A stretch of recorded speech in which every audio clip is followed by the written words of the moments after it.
I'd like to think that they will. I read something in the paper that he was up in front of some government committee or parliamentary committee being challenged.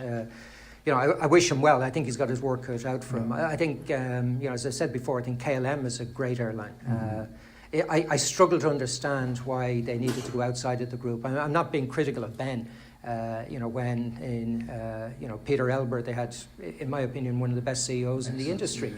But they didn't appoint him to run the group. I think they should have, because he's clearly demonstrated that he can do it and do it very well at KLM. The challenge with Air France is clearly one that is influenced by politics, and with the government holding a stake in Air France. And I suspect even if they didn't hold a stake, there'd still be a political challenge. My experience is that governments don't make good shareholders. They are very poor when it comes to giving you commercial advice.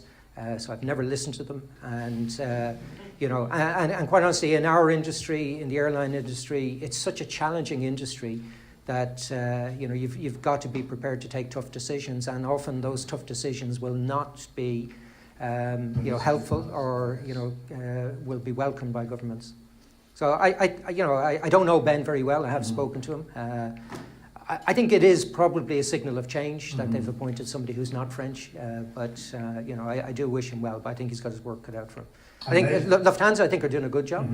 They've clearly got challenges as well, but Carsten has gone through a very tough time, and to his credit, he's been brave and he's stood firm, and I admire that because he came under a lot of pressure, which is unusual in sort of Germany to get the sort of criticism that he did, but he stood firm, and he was very fortunate that his board stood with him, and he's got through some very significant challenges. So I think he does deserve credit for what he's done.